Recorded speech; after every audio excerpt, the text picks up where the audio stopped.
I want you to picture a scenario. It's 6:00 a.m. Your eyes snap open. You haven't even had a conscious thought yet. You haven't even stretched. But your hand is already reaching out. Right, just automatically grabs the phone. Exactly. Grabs the phone. The screen lights up. And what do you see? It's not a message saying, welcome to the miracle of a new day. No, it's a work email from your boss sent at midnight. It's a notification that your bank balance is low. It's a calendar reminder for a meeting you're already dreading. It's what the sources call the morning trap. The day hasn't even really started, and you are already playing defense. You're already behind. You wake up and immediately feel like you owe the world something. It's just this endless list of demands. And we treat this as normal. But looking at the research we have for today's deep dive, it raises a pretty disturbing question about how we operate on a daily basis. It does. It creates a very specific, almost anxious state of mind. And I think the question you're hinting at, and the one the sources really drill into, is this. Have you ever woken up feeling nothing but obligation? Not a shred of appreciation, just the sheer crushing weight of what you have to do next. I think most of us live there. I know I do sometimes. It's like the default setting. You wake up, you grind, you sleep, you repeat. And that is exactly what we are unpacking today. We've got a stack of notes here on Stoic philosophy, specifically focusing on gratitude. But, and I need to stop everyone right here because the sources are adamant about this. We are not talking about the gratitude you see on a Hallmark card. Yeah, we have to make that distinction immediately. When we say gratitude in modern society, we usually mean a warm, fuzzy emotion. It's a reaction. Something good happens, you get a raise, the sun comes out, your team wins, and you feel a spontaneous burst of happiness. That is passive gratitude. But the guys we're talking about today, Marcus Aurelius, Seneca, Epictetus, they weren't exactly sitting around waiting for fuzzy feelings, were they? Definitely not. For the Stoics, gratitude wasn't a feeling at all. It was a discipline. It was a rigorous form of cognitive training, almost like a martial art for the mind. I love that image. Yeah. A martial art for the mind. Yeah. So you're saying they treated gratitude like going to the gym. It's something you do whether you feel like it or not. Exactly. It isn't designed to make you feel good in a superficial, smiley face way. It's designed to help you see clearly. The core thesis in all these texts is that our brains, and frankly, our modern society, are actively working to blind us. They blind us to the good that is already in our lives. Stoic gratitude is the mechanism we use to fight back against that blindness. It's a shield against what the sources call the economy of lack. A shield against the economy of lack. That is a heavy concept. So let's break this down. If this is a battle, who are we fighting? Why is our default setting, I don't know, ungrateful? Is it just because we're spoiled modern humans? It's not about being spoiled, actually. It's about biology. The source material highlights a concept called the biological deficit. Simply put, gratitude does not happen naturally. It is not our factory setting. What happens naturally is complaining. What happens naturally is scanning the horizon for threats or focusing on what is missing. This connects to that idea of negativity bias, right? I mean, I've read about this. The brain reacts way more intensely to bad news than good news. Precisely. Think about your average day. You can have a perfectly fine morning. The coffee is good, traffic is light, you get 3 compliments at work. But then, at 4:00 p.m., you get one snarky text message. Just one. What are you thinking about when you try to fall asleep that night? The text message. Every single time I'm replaying it, arguing with it in my head, the coffee and the compliments are entirely gone. And if we connect this to the bigger picture of evolution, it makes perfect sense. Your brain wasn't designed to keep you happy. It was designed to keep you alive. It is wired to spot the tiger in the bush.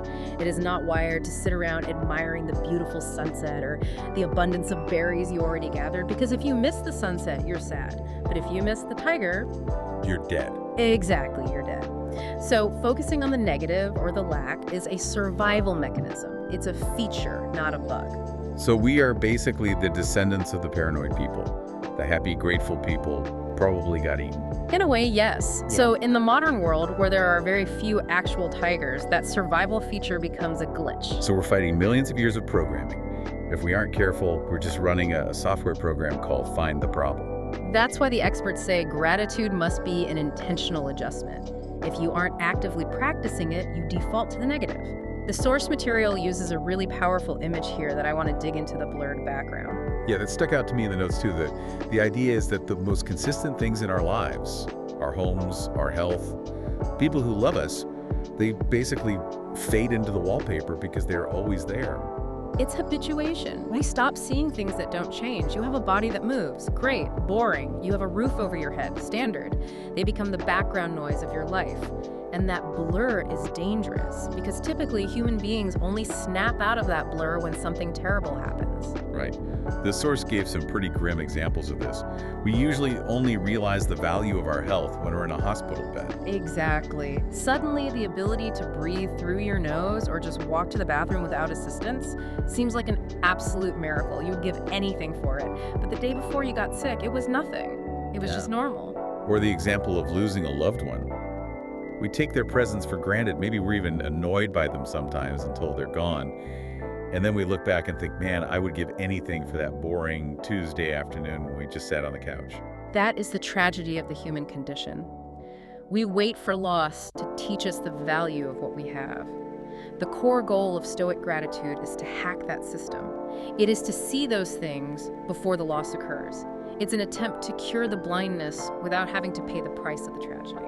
It's essentially time travel. Yeah. You're trying to look at your life today with the eyes you would have after losing it all. That's it. It's efficiency. Why suffer to learn the lesson if you can learn it through discipline? But here is where it gets tricky. It's not just our biology fighting us.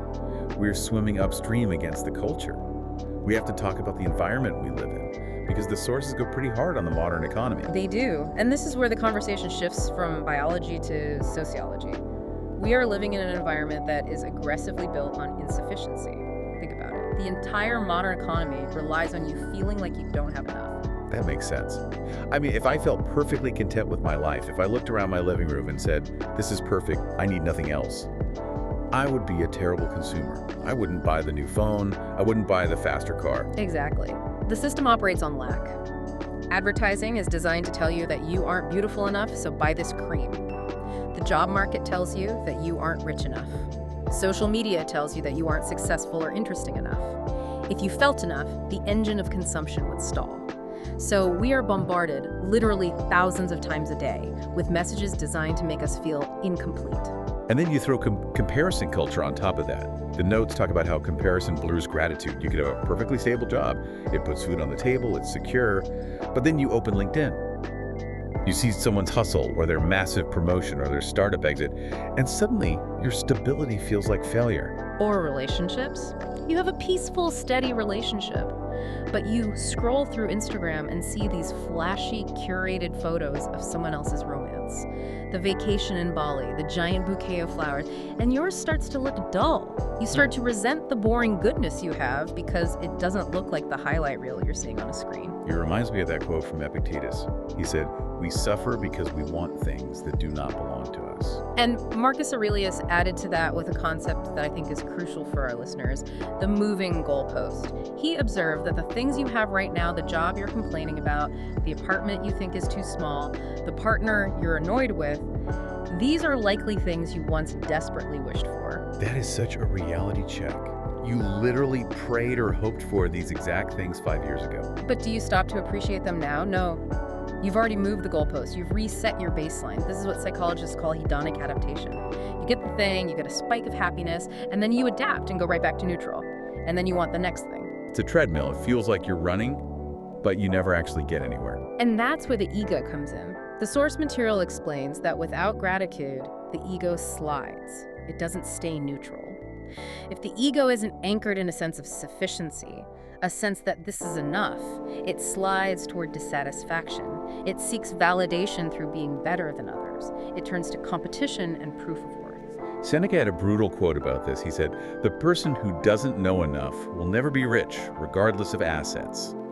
That's a heavy statement. You could be a billionaire and still be poor in the Stoic sense. Because poverty, for the Stoics, isn't about having little, it's about desiring infinitely. If your desire is a bucket with a hole in the bottom, no amount of water will ever fill it. And this brings us to a really important distinction the sources make between ambition and anxiety. I'm glad we're going here, because I can hear the listeners asking, okay, so if I'm grateful for everything, do I just sit on the couch? Do I stop trying to improve? That's the common fear. But the Stoics would say absolutely not. You just have to ask yourself a question. Are you growing because you want to build something, or are you running away from a feeling of lack? Oh, that's the key difference right there. If it's the latter, you're just running on anxiety. You reach a goal, you normalize it in 3 days, and you immediately need a new one to fill the void. You're never actually there. You're just running from the feeling of not being enough. So gratitude acts as an anchor. It doesn't mean you stop the ship from moving, but it keeps you from drifting into the storm. Precisely. It allows you to build from a place of strength rather than a place of desperation. You build because you can, not because you must, in order to justify your existence. Okay, so we've got the theory. We know our brains are wired for negativity and society is selling us lack. But let's get practical. How do we actually do this? Because it's easy to talk about philosophy when you're drinking coffee in a quiet room. But how do we practice Stoic gratitude on, say, a random Tuesday when nothing special is happening and we're just annoyed? This is where we move beyond theory. The sources give some really mundane examples, which is perfect because life is mostly mundane. Let's look at the commute. Oh, the classic traffic jam. Rain, red lights, someone cuts you off, you're tired. It is the perfect recipe for complaining. It is, and the natural reaction, the biological reaction we talked about, is to stew in anger, to feel like the universe is inconveniencing you specifically. But the Stoic shift isn't to pretend you love traffic. That's fake. That's toxic positivity. The shift is to recognize a fact. I still have a place to return to. That's a subtle shift, but it changes the temperature of the moment. It's not, yay, traffic. It's, I am a person who has a home and I am on my way there. Right. It's a redirection of attention. It's not a magic spell to make you happy. It's about context. Another example from the source is parenting, the crying child. As a parent, I feel this one deep in my bones. You're exhausted, the kid is screaming over something ridiculous, you just want 5 minutes of peace. It is very hard to feel grateful in that moment. In fact, you usually feel the exact opposite. You feel resentful. Of course. But the Stoic exercise, and this is a tough one, is to ask a very specific question. If this house were completely silent tomorrow, what would I miss? Wow, that hits hard. That's that negative visualization technique we touched on earlier. It does, and that's the point. It reframes the noise. It doesn't make the fatigue disappear. You're still tired, your ears are still ringing, but it changes your viewpoint from this is an annoyance to this is proof of life. It's saying this still remains. This still remains. I like that. It's about cutting that infinite desire Seneca talked about. We stop looking for the perfect, silent, obedient life, and we look at the messy, real life we actually have. It's appreciating the chaos because the alternative is silence. But now we have to go to the hardest level of this game. It's easy to be philosophical about traffic or a noisy house. Yeah. But what about when things actually go wrong? Real adversity, loss, illness, unemployment. This is where the rubber meets the road. Because if you tell someone who just lost their job to be grateful, you might get punched in the face, and frankly, you deserve it. Right. It sounds insulting. And the Stoics would agree. They aren't saying loss is good. Remember, Marcus Aurelius lived through wars, plagues, and the deaths of his own children. He didn't deny the pain, he didn't smile and say it's all for the best. So what did he do? How do you apply gratitude when your world is actually falling apart? You focus on what you still control. In adversity, gratitude is about focusing on the pieces that are left on the board. So let's use the job loss example. Instead of spiraling into, my life is over, I'm a failure, the Stoic approach is what? The Stoic notes the event. I have lost the job. That is the fact. That is outside my control now. But then they immediately pivot to the resources that remain. I still have my skills. I still have my past experience. I still have my health. I still have time to try again. It's not about ignoring the injustice or the fear. It's about refusing to let the loss occupy 100% of your vision. Exactly. It's preventing the slide into total despair. Or, take the illness example. The source describes a person recovering from a sickness. Suddenly, a simple meal, just the taste of toast or a morning without acute pain becomes something of immense value. I think we've all experienced that to some degree. When you finally get over a bad flu, that first day where you feel normal feels like you've won the lottery. That is the Epictetus rule in action. We don't control events, only how we judge them. This type of gratitude prevents a slide into total bitterness. It requires accepting that loss is part of life and abandoning the illusion that things will always go our way. It seems like a survival strategy for the mind. If you can't find gratitude in the mess, you just drown in the mess. It's a perfect way to put it. It's a lifeline. It keeps your head above water so you can actually swim. So what does this all mean for you listening right now? We've covered the biology of why we complain, the societal pressure to feel poor, the daily practice in traffic, and the heavy stuff like loss. It means that gratitude isn't for fun. It's not a hobby. It's for sanity. It's for clarity. It prevents us from being blind to our own lives until it's too late. The source material ends with a really specific visualization exercise. They call it the last time visualization. Yes, and I'd invite the listener to try this right now. It takes 10 seconds. Look at where you are. Imagine if today was the last day you had this body with all its aches and pains, but its ability to move and feel. Imagine if today was the last day you had this home. Imagine if today was the last time you saw the person next to you. If you really let that sink in, everything changes. You wouldn't be looking at your phone, you wouldn't be worrying about that email, you'd be drinking in every detail, you'd be trying to memorize the texture of the moment. Exactly. You would see it clearly for the first time. And the challenge is, if you wake up tomorrow and you still have them, will you go back to taking them for granted? Will you let them fade back into the blurred background? That is the real challenge. It's easy to have that realization in a deep dive like this, but harder to keep it at 6 a.m. tomorrow morning when the alarm scares you awake. That's why it's a discipline. That's why it's a practice. It's not a one-time fix. The source leaves us with this final provocative thought.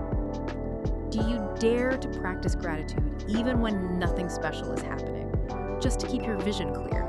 Because if you wait for a tragedy to clear your vision, the price is too high. That's a powerful place to leave the source material.